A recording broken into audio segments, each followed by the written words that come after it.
This is Logue Elder, and this is another installment of Let's Talk Consciousness.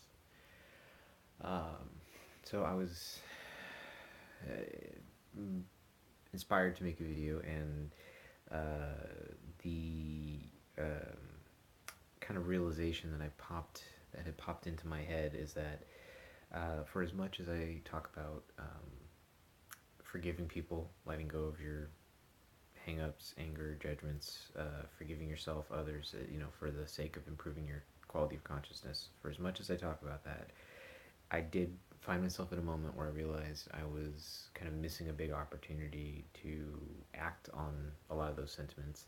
And it came in the form of a coworker of mine who started within the last 6 months or so and is starting to, as you are around somebody every day, whether you're talking to them a lot or not, you pick up more and more of what they're like, what they're about. And I noticed that in this person's case in particular, they seem to be pretty unhappy every day they come to work. It's kind of just like, it's just a lot of trudging through it. It's a lot of resistance. Like you can tell in the tone of voice. Actually, I noticed one thing in particular. It's just a dead giveaway, and I've seen it in a lot of different people. Is just this kind of repetitive sigh when you just catch people just kind of going, like, or maybe not quite so obvious. Like I kind of forced it with a little bit more emotion, but like just a sigh that is like periodically just releasing this tension that is kind of always building up and overflowing because something's wrong and it's not being addressed. And I can say that I've been there in some cases, depending on what it is that's stressing me out.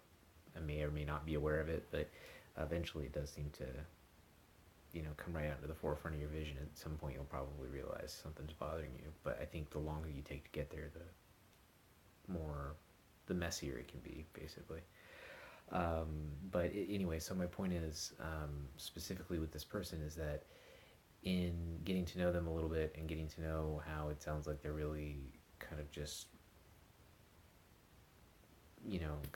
it's like, well, yeah, I reference Louis C.K. a lot, but like he compares a marriage that should result in divorce where it just goes on way too long. He describes it as like holding in a shit for like 10 years and being in this kind of constant state of just like, all right, let's fucking go, or like whatever thing it is that's like bothering you. It's like it's made that much worse by the fact that you're in this kind of constant state of like tension and discomfort, and it never seems to go away. I think whether it's an ill-fitting job or relationship or just something within yourself that you've kind of kinked up or knotted up, that it's interesting to see that it does resemble, as gross as it may sound, it does resemble the kind of symptoms of somebody who needs to take a big shit and they're not. And it's like, it's like you're emotionally constipated, I guess. The analogy is appropriate. But anyway, so that's the thing I sense in this person. And because I talk about this at length, and I'm like encouraging anybody who's watching this to try to get more in touch with that side that's compassionate, that's non-judging, that's helpful. I don't think I put it in those terms, but being helpful is a big part of it. It occurred to me that I was kind of withdrawing from this person because their exterior was a bit rough, and it was like it made it so that I didn't want to necessarily get to know them too much better, or to really extend the olive branch. Like after a few little occasions of like this person either rubbing me the wrong way, or people that I'm colleagues with that I seem to be, I noticed that I kind of, without thinking about it or wanting to, kind of find myself on their side. It becomes this kind of us, them, me versus you thing, and that's a dynamic that I just generally don't want, but I see it emerge. It's like happens before I even think about it. But my point being, I'm not exercising the feeling of wishing somebody well, even when they're, you know, rubbing you the wrong way, or pissing you off or being rude or mean or whatever it is. And in his case, it's just kind of slight rudeness. It's really more of just the emotional tension of clearly not wanting to be there. It's not so much that he's like outwardly rude.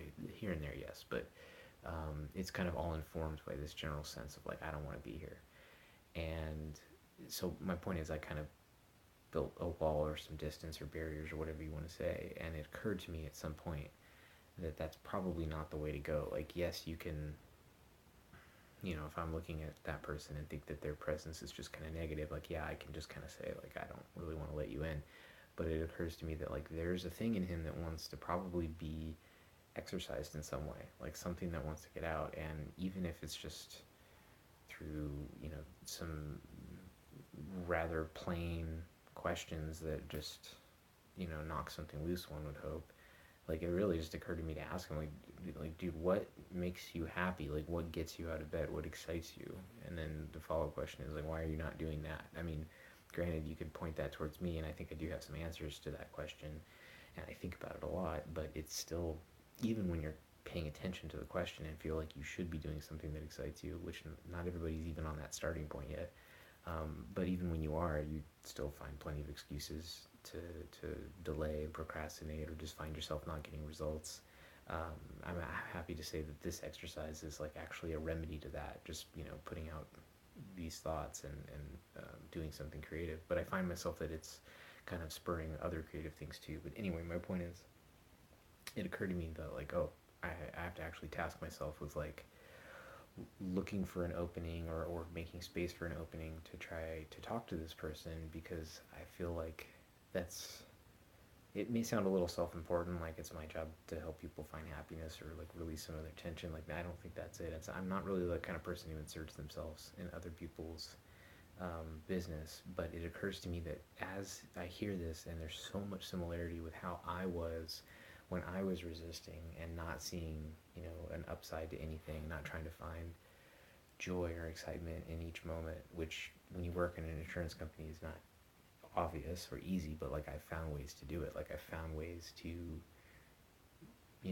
express myself as much as possible in that job, and not just be, in a mold where I just resemble everyone else. Like I actually find ways to be myself, and I set certain boundaries where, even if the expectation is that I'm gonna, kind of fall in line on the certain things I'll kind of rebel against a little bit, just because I feel like if I am called out on them, certain things I'd rather just be fired for taking a stand on, and just kind of let the chips fall where they may. Thankfully, I don't really do anything that would get me fired, but I just mean, certain things I would probably take a stand on in terms of my own personal integrity, and it feels good to know that, because I think when you relinquish that and you're just kind of in the job, and you're doing anything to keep the job, it's like, man, it's a fucking, there's so much stress with that. And I know this is kind of getting off topic now, where I'm talking about being helpful to this person, and now I'm talking about why jobs are stressful, but it's kind of related, and it's certainly informing his discomfort and his pain. But if I could kind of pivot that a little bit to finding joy in your workplace, or having principles in your workplace, I'm gonna light this first as I think about this.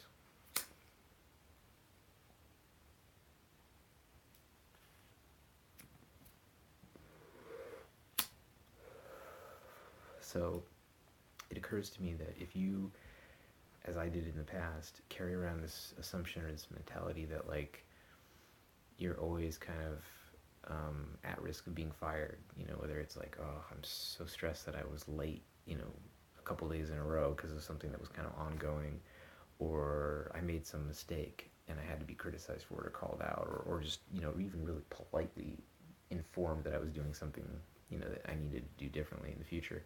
Like, those all feelings for me in the past had this kind of weird paranoid sense, like, oh god, they hate me, or oh, they're gonna fire me, or like, I'm such a piece of shit. Like, I would have these things, like, they wouldn't be worded in those ways, like they wouldn't even have words, they would be wordless thoughts, but just this kind of pressure of anxiety of, like, as I'm experiencing whatever kind of negative feedback, or just, this even being late and not being noticed, like, just having this sense of, like, oh, if they knew, they would, whatever, like, shit like that. Just, ways it undermines your sense of self.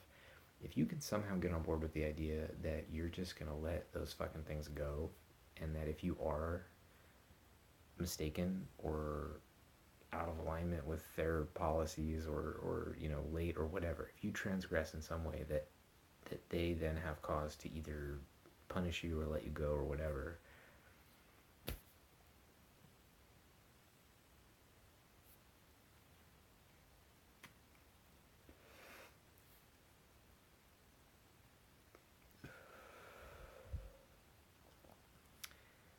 if you're always worried about that, it is like being in prison. I mean, going to work feels like being in prison in those. I mean, even when you can find things you like about it, it's like I think that kind of basic principle that you should feel well enough with yourself that you could, if at some point it was really beneath you, that you could walk away from it. And it's not easy. Um, I've felt that impulse a few times with this job where I kind of thought like if this keeps going, I would rather fucking stick to my guns on whatever it is. I'm being incredibly vague because unfortunately, with the public aspect of this, like I do have to be vague. Um, but I guess getting back to my original point, you know, I did feel kind of a pull or a call to be more helpful rather than shut this person out, because as we're all under this pressure to be good employees in a way that is generally not compatible with our nature and requires us to kind of suppress our nature and put ourselves in a pretty uncomfortable suit of clothes. Thankfully, not literally in our case, we dress pretty casual at work, but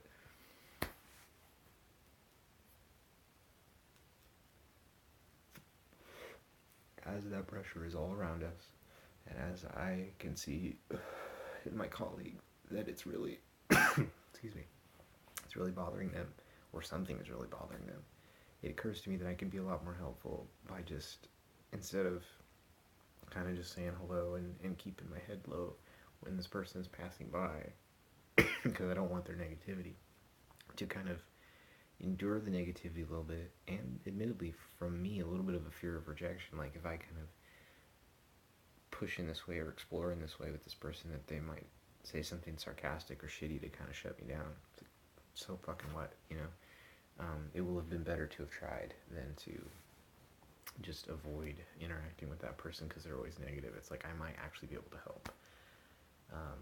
And I'm not even really saying how, other than just talking, like just talking and listening, because I think that a lot of people, myself included, find themselves in a situation where it's been a long time since they've bounced any of their frustrations off of anyone else, gotten any perspective, a different point of view. I found every time I finally break that dam and start talking about what's going on, most people I choose to confide in have something really helpful to say that I would not have thought of on my own.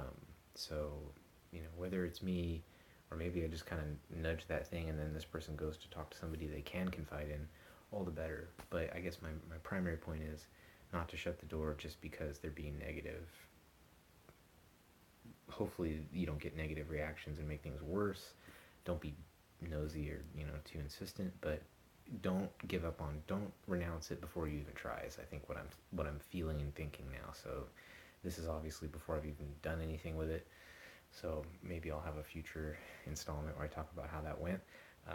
But yeah, I just wanted to share the idea that sometimes it's easier to um, keep your head down than it is to be helpful. But I suspect that the rewards are probably significant for everyone, if we're all kind of trying a little bit better to sense each other's problems and help with them.